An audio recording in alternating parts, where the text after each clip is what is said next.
ପିୟୁଷ ତାଙ୍କ କତିରେ 100% ୱାର୍ଡ଼ ଦେଇଛି ଯେ ମୁଁ ଯିବି ବୋଲି, ସେ ବି ବିଶ୍ୱାସରେ ଅଛନ୍ତି ଯେ ମୁଁ ଆସିବି ବୋଲି, ପିୟୁଷ ଆସିବି ବୋଲି। ତାହେଲେ ସିଏ ବି 3ଟା ନାଟକ ଡିକ୍ଲେୟାର କରିନଥାନ୍ତେ। ତେଣୁକରି ଏଥିରେ କେହି କହିପାରିବେନି। ମୁଁ କହିଲି ଗୋଟାଏ ଜିନିଷ କହିଲି, ସେ ଜିନିଷ ପିୟୁଷ ହିଁ କହିପାରିବେ ମୁଁ କେଉଁଠି ଯାଇ ପହଞ୍ଚିବି, ଯେ ସିଂହବାହିନୀରେ ପହଞ୍ଚିବି କି ସୂର୍ଯ୍ୟ ମନ୍ଦିରରେ ପହଞ୍ଚିବି, ସେଟା ସେ ହିଁ କହିପାରିବ, ଆଉ ଦ୍ୱିତୀୟ ଲୋକ ହିଁ କହିପାରିବ। ପାର୍ଟି ଆଉ କ'ଣ ହେବ, ସେ ପାର୍ଟି ନିଶ୍ଚିତ ଲସ୍, ସେ ବର୍ଷଟା ଲସ୍ କରିବ, ପୁରା ଲସ୍ କରିବ। ଯେହେତୁ ଧରନ୍ତୁ ଆମ ପାର୍ଟିକି ପଳେଇ ଆସିଲା, ତ ସୂର୍ଯ୍ୟ ମନ୍ଦିର ଏପର୍ଯ୍ୟନ୍ତ କାହାକୁ ବୁକିଂ କରିନି ତା ଜାଗାରେ, କରିଛି କି କରିନି। ତ ସିଂହବାହିନୀ ଯଦି ସେ ସୂର୍ଯ୍ୟ ମନ୍ଦିର ପଳେଇଲା, ସିଂହବାହିନୀ ଖାଲି ପଡ଼ିଯିବ। ସିଂହବାହିନୀ ତ ତା ଜାଗାରେ କାହାକୁ ବୁକିଂ କରିନି।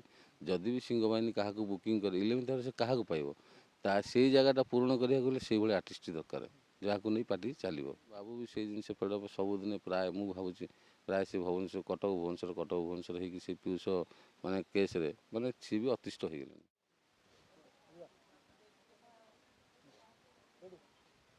ଏଇ ଯେଉଁ ଘଟଣା ବର୍ତ୍ତମାନ ଦୁଇଟି ପୋଷ୍ଟର, ପାର୍ଟିର ଦୁଇଟି ପୋଷ୍ଟରକୁ ନେଇକି ବିବାଦ ବର୍ତ୍ତମାନ ଚାଲିଛି। ପିୟୁଷ ପ୍ରକୃତରେ କେଉଁ ପାର୍ଟିରେ? ସିଂହବାହିନୀରେ ନାଟକ ଡିକ୍ଲାର ହେଇଗଲାଣି, ଭୋଳାଶଙ୍କର ତୁ ଖାଲି ମୋର, ପୋଷ୍ଟର ପୂଜା ମଧ୍ୟ ସରିଲାଣି। ସେ ପ୍ରକୃତରେ ଗୋଟେ ପଟେ ସୂର୍ଯ୍ୟ ମନ୍ଦିର, ଗୋଟେ ପଟେ ସିଂହବାହିନୀ, ଆପଣ ଆଶା ଆଶଙ୍କା ନା କ'ଣ କେମିତି ରହିବ? ନାଇଁ, ଆମେ ତ ଆଶାରେ ଅଛୁ ପିୟୁଷ ଆମ ପାଖକୁ ଆସିବ। ଆମ ବାବୁ ବି ଅଛନ୍ତି ଆଶାୟୀ, ଆମ ଷ୍ଟାଫ୍ ବି ଅଛନ୍ତି ଆଶାୟୀ, ସମସ୍ତେ ଆଶାୟୀ ଅଛନ୍ତି ଯେ ପିୟୁଷ ଆମ କତିକି ଆସିବ।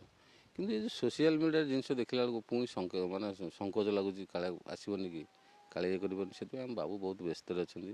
ମାନେ ତାଙ୍କ ମୁଣ୍ଡ ବି ବେଳେବେଳେ କାମ କରୁନି, ସେ କାହାକୁ କ'ଣ କହୁଛନ୍ତି କିଛି ମାନେ ଠିକ୍ ବି ରହୁନି, ତାଙ୍କ ମେଣ୍ଟାଲିଟି ବି ଠିକ୍ ରହୁନି। ପାର୍ଟିକି ବାବୁ ପ୍ରାୟ ଆସୁନାହାନ୍ତି। ମାନେ ଗୋଟେ ଯାତ୍ରା ପ୍ରତି ଯେମିତି ତାଙ୍କର ଗୋଟେ ବିତୃଷ୍ଣା ଭାବ ପଳେଇ ଆସିଛି, ସେଭଳିଆ ବାବୁଙ୍କର ଆମର ପଳେଇ ଆସିଲା ଭଳିଆ ଲାଗୁଛି, ମୋତେ ଯାହା ଲାଗୁଛି। କାରଣ ସିଏ ବହୁତ ଖୋଲା ମିଜାଜର ଲୋକ, ମାନେ ସେ ଯାତ୍ରା ବିଷୟରେ ଜାଣିନଥିଲେ। ଯେହେତୁ ଏ ବର୍ଷ ପୁଣି ଯାତ୍ରା ଗୋଟେ ପାର୍ଟି, ସେ କୁହନ୍ତି, ସବୁବେଳେ କୁହନ୍ତି ମୁଁ ଦର୍ଶକରୁ ପ୍ରଯୋଜକ, ସେ ଆକ୍ଚୁଆଲି ଦର୍ଶକରୁ ପ୍ରଯୋଜକ। କିନ୍ତୁ ଏଇ ଯେଉଁ ଜିନିଷ ଘଟେ, ସେ ଜାଣିନଥିଲେ ଯାତ୍ରା ଭିତରେ ଏତେ ଜିନିଷ ଗୁଡ଼ା ଅଛି। ଏଇ ଜିନିଷ ଗୁଡ଼ା ଜାଣିଲା ପରେ ସିଏ ନିଜେ ବି ଫେଡ଼ଅପ୍ ହେଇଗଲେଣି। ମାନେ ସେ କ'ଣ କରିବେ ଏପର୍ଯ୍ୟନ୍ତ ନିଜେ ବି, ମାନେ ସିଏ କହୁଛନ୍ତି ଯେହେତୁ ପିୟୁଷ ତାଙ୍କ କତିରେ 100% ୱାର୍ଡ଼ ଦେଇଛି ଯେ ମୁଁ ଯିବି ବୋଲି, ସିଏ ବି ବିଶ୍ୱାସରେ ଅଛନ୍ତି ଯେ ମୁଁ ଆସିବି ବୋଲି, ପିୟୁଷ ଆସିବି ବୋଲି। ସିଏ ସେତିକି ବିଶ୍ୱାସ ନଥିଲେ ସିଏ ବି 3ଟା ନାଟକ ଡିକ୍ଲେୟାର କରିନଥାନ୍ତେ।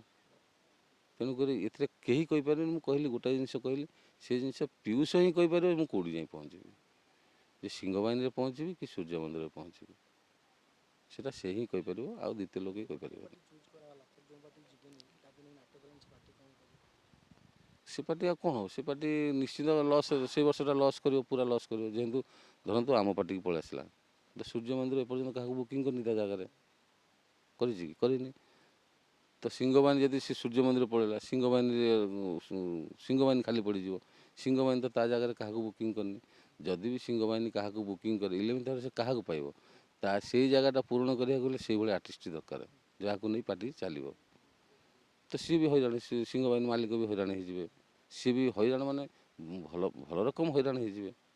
ମାନେ ସେଇଟା କହିହେବନି, ଯେଉଁଟା ଇମାଜିନ୍ କରିହେବନି କେଉଁ ଭଳିଆ ପରିସ୍ଥିତି ହେବ ସେ ଯାତ୍ରା ପାର୍ଟି। ଖାଲି ତ ବବୁଲ ପିଙ୍କିକୁ ନେଇକରି କି କ୍ଷିତୀଶକୁ ନେଇକରି ପାର୍ଟି ଚାଲିବନି, ତା ଦେହରେ ଶୁଣନ୍ତୁ, ଖାଲି ପିୟୁଷକୁ ନେଇ ପାର୍ଟି ଚାଲିବନି, କି ଖାଲି ବବୁଲ ପିଙ୍କି କି କ୍ଷିତୀଶକୁ ନେଇ ପାର୍ଟି ଚାଲିବ। ତା ଦେହରେ ମୁଖ୍ୟ ଜଣେ ଆର୍ଟିଷ୍ଟ ରହିବା ଦରକାର, ଯିଏକି ଆମ ପାର୍ଟିର ମୁଖ୍ୟ ଆର୍ଟିଷ୍ଟ, ବ୍ୟାନର ଆର୍ଟିଷ୍ଟ ପିୟୁଷ। ତ ଏମାନେ ବି ୟାଙ୍କର ନାଁ ଅଛି, କିନ୍ତୁ ସମସ୍ତଙ୍କୁ ମିଶାଇକି ଜିନିଷ ହେଉଛି। ବର୍ତ୍ତମାନ ବାବୁ ବି ସେଇ ଜିନିଷ ଫେଡ଼ଅପ୍ ସବୁଦିନେ ପ୍ରାୟ ମୁଁ ଭାବୁଛି ପ୍ରାୟ ସେ କଟକ ଭୁବନେଶ୍ୱର ହେଇକି ସେ ପିୟୁଷ ମାନେ କେସ୍ରେ ମାନେ ସିଏ ବି ଅତିଷ୍ଠ ହେଇଗଲେଣି।